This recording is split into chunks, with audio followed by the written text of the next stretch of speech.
Hello and welcome to the Art of Safety, this edition of Frontline Fundamentals. My name is David McPeak. I'm glad you're here.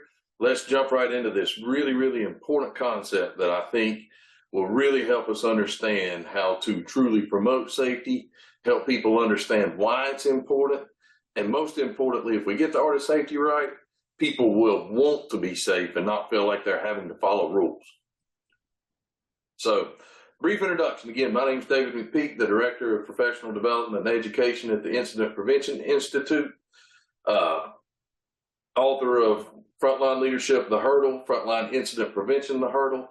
A lot of what we're going to talk about today comes from both of those books, and in particular the second book, Frontline Incident Prevention, The Hurdle. Also comes from Incident Prevention Magazine. I have a regular column in there called Frontline Fundamentals. This is the start of a 6-part series where we'll be talking about the art of safety, C5 leadership, how to lead people instead of robots, how to protect people rather than pleasing systems, and then some fascinating conversations about hazard identification and control, risk assessment, how to actually use the hierarchy of controls properly. So really excited about these series. Hope that you're a subscriber to Incident Prevention Magazine. It's a great magazine. It's free.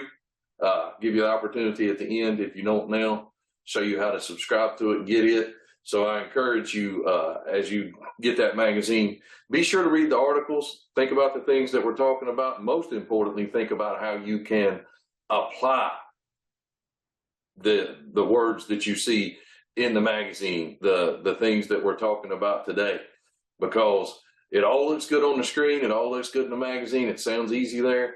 Not always so easy when we start to apply it in the field, but that's where it's really important. So figure out, as we go through this, how can you turn these words into action? Now, I want to start the art of safety. And safety is both an art and a science. And I think it's really important that we understand the difference between those two and the implications for us. The science of safety, and I'll propose, we're really good at the science of safety. And by that, I mean, I could take any hazard that says hazards and risk are quantifiable and predictable. That is a powerful statement.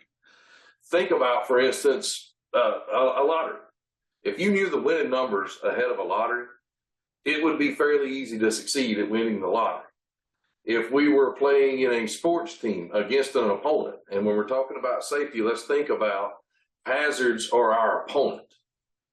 And if I'm coaching a sports team and I know exactly what plays the other team's going to run, exactly what they're going to do, it's going to be pretty easy for me to devise a game plan to beat them.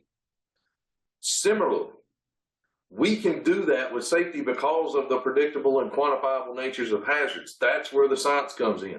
I could climb up on my roof right now, jump off the building, and based on somewhere between what I weigh, the density of the air, the rate of acceleration of gravity, and that sort of thing, we could actually calculate exactly how long it would take me to hit the ground and how much force I would hit it with. We can take any hazard, electricity. We can use Ohm's law. We can calculate voltage and resistance and current and all this sort of stuff. We know amperage. We have tools that allow us to measure all these things. The science of safety, the equipment we have today, look at cranes, anti-tube locking, the weight sensors, capacities, tip over, in the vehicles that you drive now, collision avoidance systems. Think about PPE, things like cut-resistant gloves, the chaps that not only will keep the chainsaw from cutting you, but will actually stop the blade from turning, get it entangled. I mean, we have gotten really good at the science of safety. Disciplines like ergonomics and industrial hygiene has become really important over the last couple of years. How we assess both hazards and risk, how we use the hierarchy of controls from elimination, substitution, reduction, words like that, down through administrative controls and PPE. We know exactly. There's a formula for that. Here's this hazard. Here's how to identify it. I love identifying hazards as how much energy there is or could be, and then risk as how long we're exposed and how the potential consequences of an exposure could be. If we do that and we use the hierarchy of controls, that part of safety is really, really easy. And from all of that, we devise task hazard analysis, job hazard analysis, pre-job briefings. We have work methods, safety manuals, procedures, all that. That all relates to the science of safety. And it is an exact formula that tells you how to protect yourself. And that part of it, to a certain extent, it takes really smart people to do it. And so, certainly some of those calculations we're talking about and the engineers that make the tools and those sort of things, it definitely takes skill for that. But because they have done such a good job with all that stuff, it makes it fairly easy for us. So safety, in a certain extent, is easy. What makes it hard is the fact that there's people involved. And that's why safety can't just be a science. And that's why I'll propose maybe the most important part of it is the art of safety, which involves understanding, leading, developing, and protecting people. And on top of that, something that I think we're guilty of, encouraging people to want to protect themselves from hazards rather than forcing them to follow rules. That is the key to the art of safety. We can make all the rules and procedures in the world. But if people don't value those rules and procedures and don't want to follow them, they don't do us any good. So safety is not about forcing compliance. There's nothing wrong with compliance. It's a good thing. There's reasons for all the rules, procedures, but compliance only gets you so far. We need to make sure that it stays on the floor and it's not the ceiling. It's not our goal. And the only way we can do that is through the art of safety. So to summarize that thought, again, if you think about it, I'll say this: most hazards and risks are quantifiable and predictable. There are some. You're going to read a meter at somebody's house and there's a dog on the porch. You don't know exactly how that dog's going to act, and that dog may act differently from day to day. So I will say not all hazards, and you're driving down the road, you certainly can't exactly quantify and predict what other drivers are going to do. But for most of the hazards we face, and even those that we can't exactly quantify and predict, we can anticipate fairly well, because if we can predict, just like I said with the lottery, we can protect. If we can predict, we can protect. So we need to believe that hazards and risks, almost all the ones we face, are quantifiable and predictable. And once we do that, we can protect ourselves from it. And we'll talk about that as we go through this series. But it has to start with something called C5 leadership. Now, I always say this: safety and everything you do in safety is a hurdle. And if you think about track and field and there's a hurdle here, and I'm trying to jump over the hurdle, if I'm just standing still, it's pretty difficult to jump over that hurdle. What's really important about getting over the hurdle is the run-up, if you think about it. And the run-up to any hurdle that you face in safety, right? And there's a lot of them. Safety is, if just based on the science, kind of easy, right? But if we incorporate the art of safety into it, and we think about things like risk tolerance from individuals and groups, normalization and deviation, drift, how difficult it is to consistently communicate and not send mixed messages. What's the relationship between safety and productivity? Going out and do a job site observation, be it behavior, compliance-based, doesn't really matter. And then giving people feedback that they actually want to hear and will do something with. All those things are hurdles. And again, if we just stand still and try to jump over those, that's almost impossible. Developing relationships and creating culture, that's the run-up. The more we do that, create culture, develop relationships, much, much easier to jump over those hurdles. And so that's why we're starting this series in the art of safety with something that we call C5 safety leadership. What is that? What is C5 safety leadership? In order to do that, we need to take a trip to the golf course. And I want to share an experience that I had that I think relates really well to this concept. So C5 safety leadership is a list of 5 words. They start with C. That's why it's called C5 safety leadership. It is by no means a complete and comprehensive be-all, end-all list of everything that a safety leader needs to do. And as we say leadership, remember, Leadership comes with a combination of authority and influence. And really what we're saying in essence is seek and use more influence than relying on authority. Authority is telling people what to do. Influence is encouraging people to want to go the same direction you are. In this case, safety and protecting themselves. And so you may think, well, how in the world could golf possibly relate to this? So I'm going to share this story. A part of it I think you'll find fairly humorous. But as you go through the story, think about it in terms of the context of the 5 words that you see up here on the screen. This is C5 leadership. This is a strategy for how to gain influence. Competence, how well you can do a job. Commitment, how passionate you are. Caring, how much you want to help. Really important. I think we have a limiting belief in safety that it's all about preventing harm.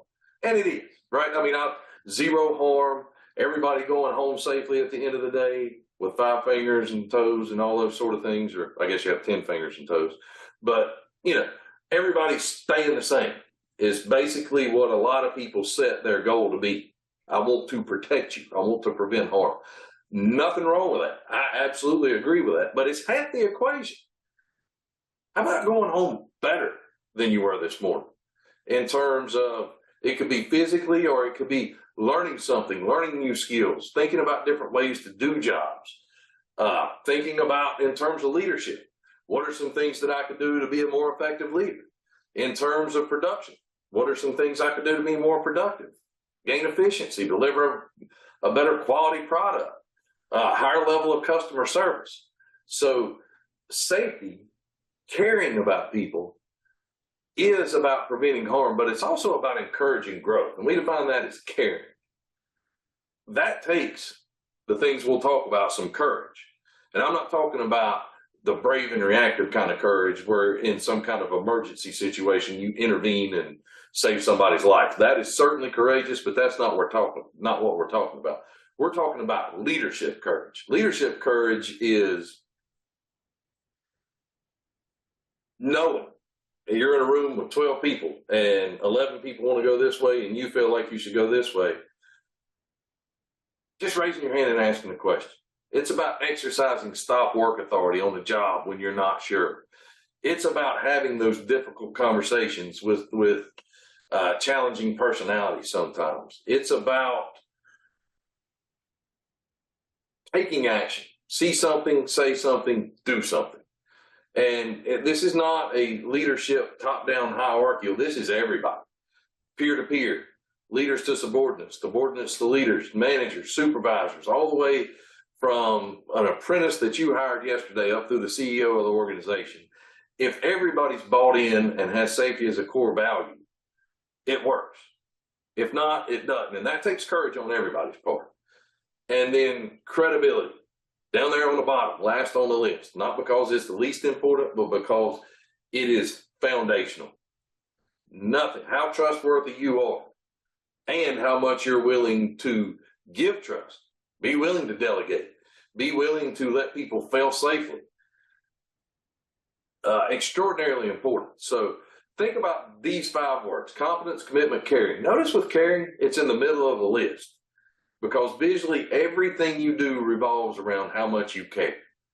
And decidedly, no matter what your role is in working with others, whether you're the safety person, whether you're their boss, whether you're their crew member, whether you're their crew leader, doesn't matter who you are.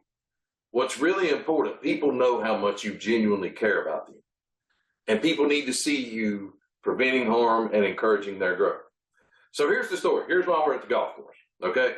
And I jokingly like to say that I play golf, but I'm not a golfer because I don't want to insult people that are actually good golfers. But I've gotten much, much better than I used to be, which is not saying a lot because there was nowhere to go but up. So when I first started playing golf, I mean, a couple of true stories. And some of them you really have to, it almost defies what I was talking about earlier in science. But all these things happen. I lost the ball on a putting green one time, which is somewhat difficult to do.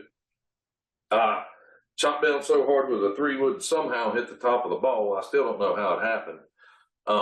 It actually flew straight up and knocked my hat off.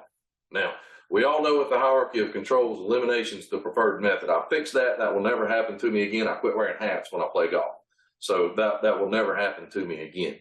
And I mean, I can tell you just a ton of funny stories about things that in a tournament one time, I hit a tee shot into the kiddie pool.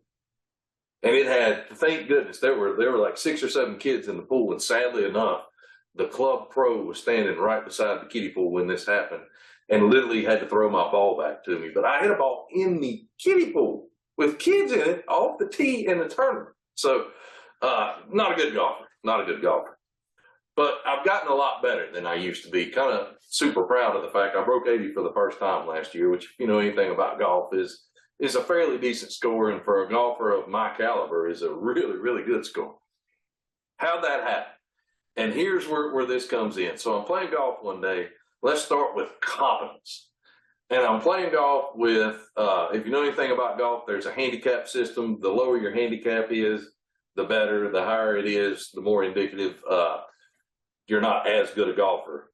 So there is a scratch golfer, which would be even par, and then numbers like 1, 2, 3, whatever. And then there's some crazy good golfers. These are your PGA Tour professional kind of people, whatever, that are plus handicap. All right. And so I'm playing golfer. It wasn't a PGA Tour professional. Nobody you see on TV or anything like that. Actually, a friend of mine, developing culture, creating culture, developing relationships. So that's an important consideration here. But so this guy's like a +2 or a +3 handicap golfer, meaning he is ridiculously good. Most of the time shoots under par. Privilege, opportunity, honor.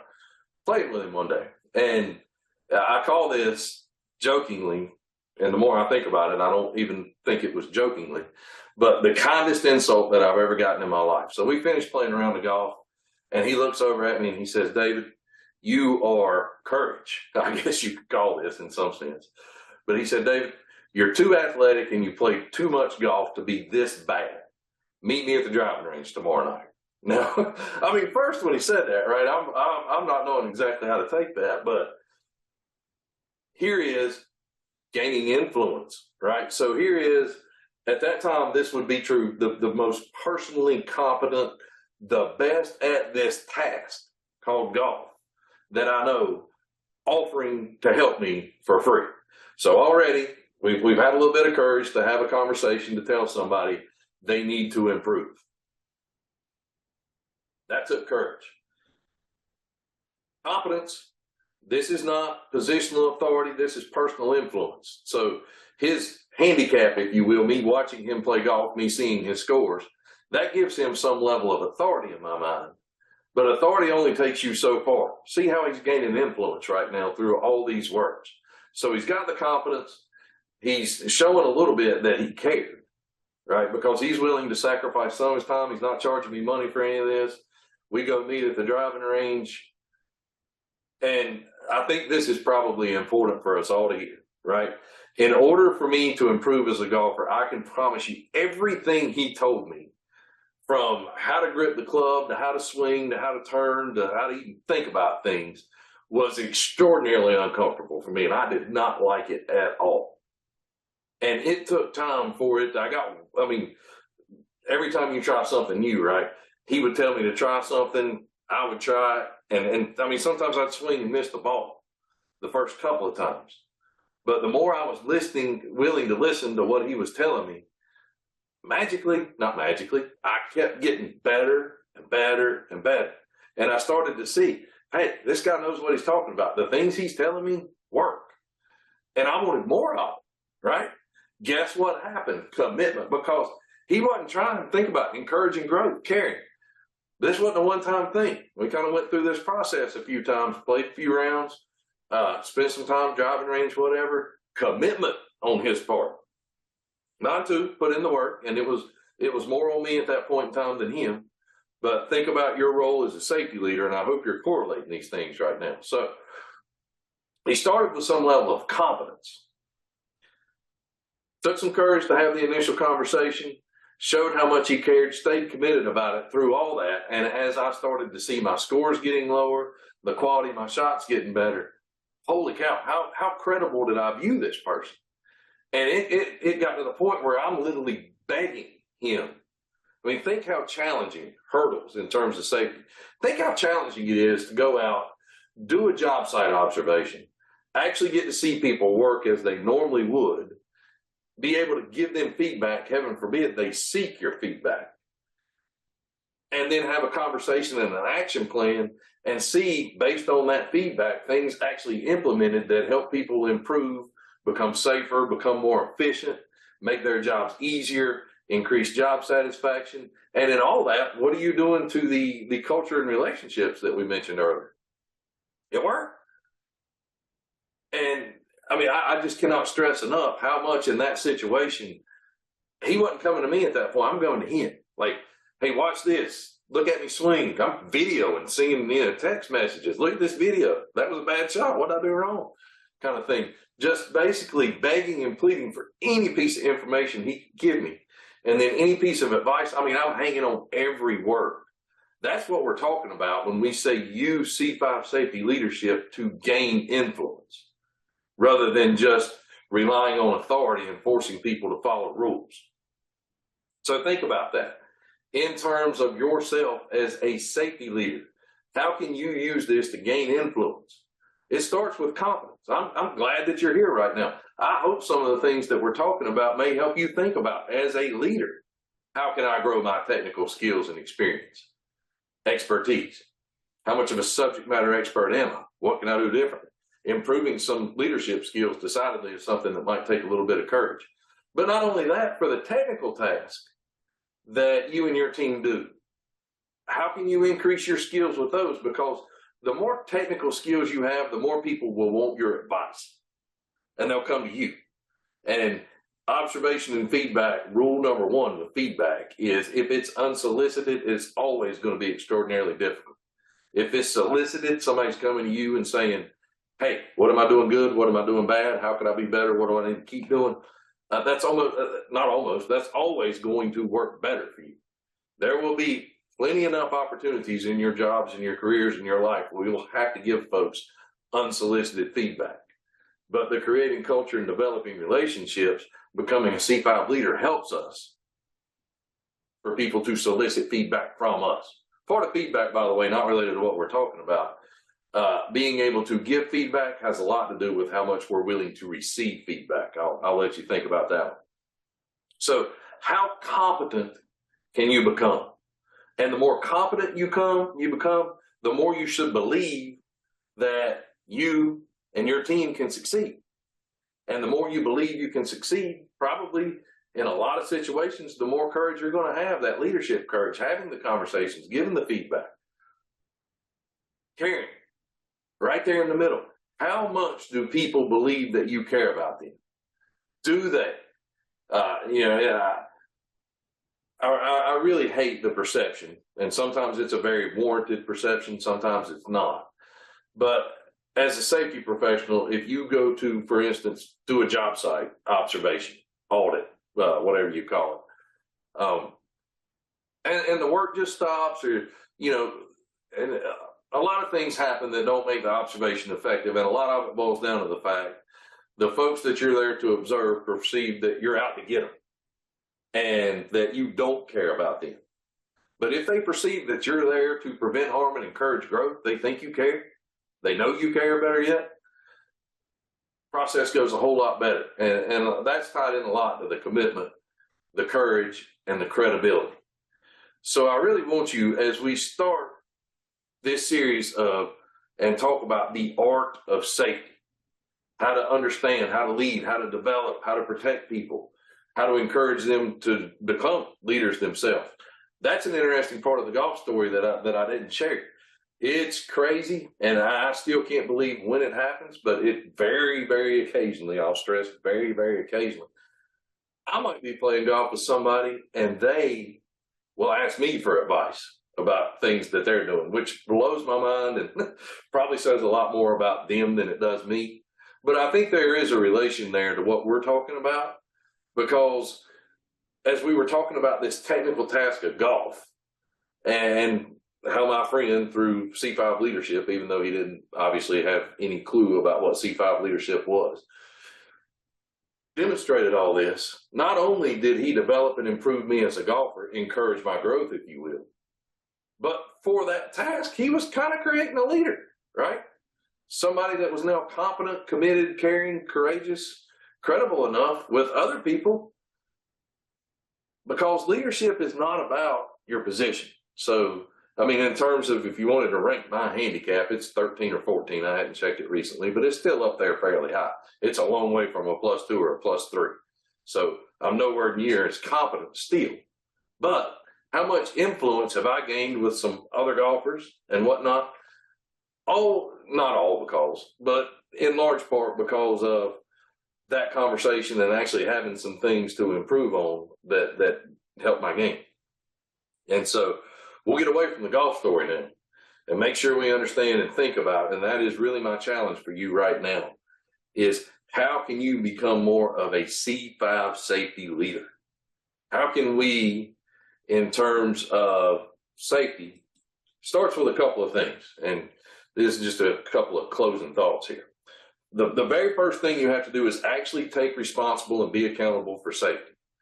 And I feel like we probably all think we are, but in reality, maybe we're not as much. The gauge of that is real simple. A, B, C, D, E.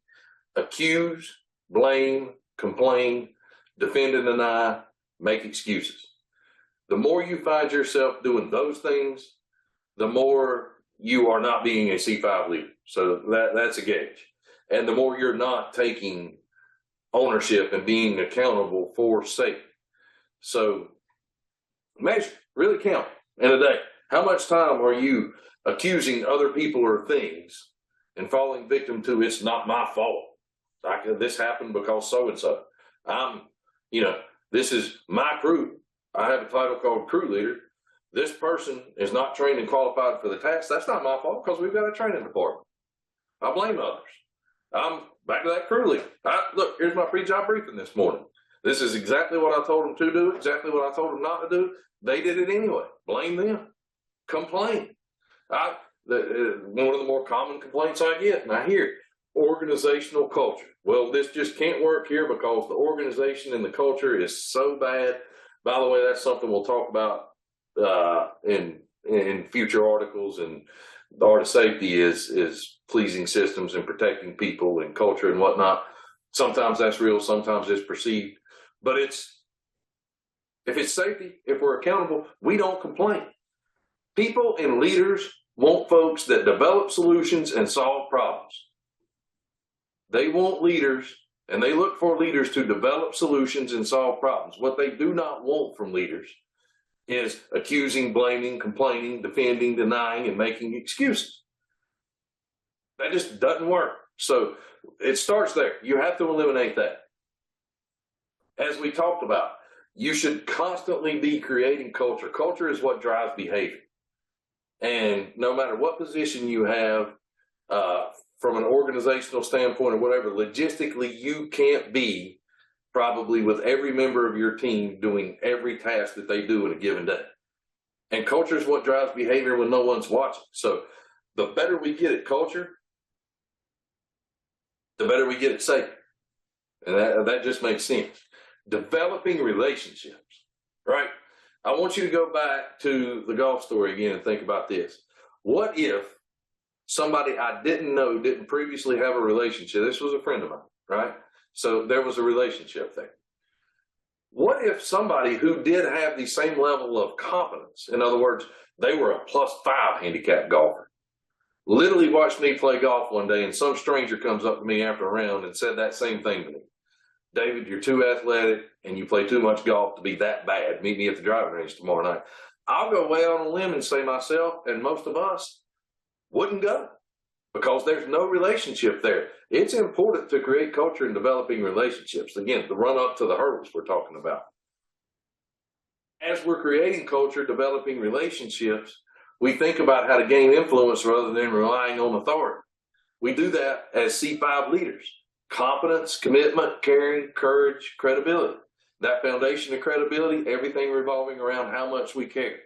In doing so, very practical applications, What we're ultimately going to do for ourselves and hopefully for other people is focus more on hazards than rules.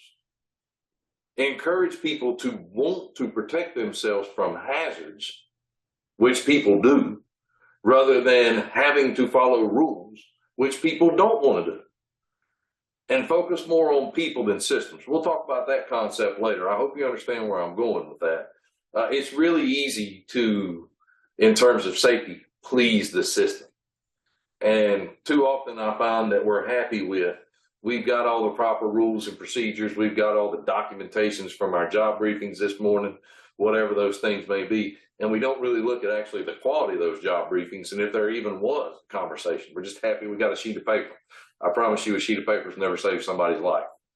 The conversation and the quality of the job briefing reflected on that sheet of paper has saved lots of lives.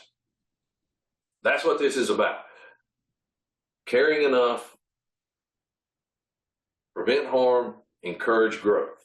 So I thank you for listening today, for being here. I thank you for reading the articles in the magazine. And in saying that, I want to close by giving you the opportunity for a couple of things, just in case you're not already. So at IPI, the Incident Prevention Institute, a really fun and free thing that we do is a live monthly forum. It's usually the second Friday of each month at 11 o'clock a.m. Eastern time. So that can vary from time to time. It's always posted on our website. There's a QR code that'll get you there. Please, please, please, at least once, try and see if that's worth your time. I think you'll be pleasantly surprised. If you're not already a subscriber to Incident Prevention Magazine, it's available in digital or print editions. It's free as well. There's the QR code for it. Certainly sign up. If nothing else, just go to the website and click through the current edition of the magazine, see if you like it, find some of the stuff useful. If you do, subscribe, and if you don't.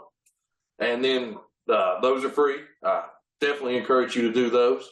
As I mentioned, a lot of the articles in IP Magazine for this series and the Art of Safety is based on the book there titled Frontline Incident Prevention, The Hurdle. If you're interested in it, there's a QR code for it. I will, again, thank you so much for your time, for your participation, for your attentiveness, both in terms of the magazine and these webinars. The most important thing I can say is words to action. Nothing, if it stays on pages, PowerPoint screens, safety manuals, nothing that is written or said by us in this kind of environment will ever really save somebody or protect them or encourage their growth. What we all do with it and how we apply it to our jobs absolutely can and will. It works. So we got to make sure we understand the science of safety that we're really good at.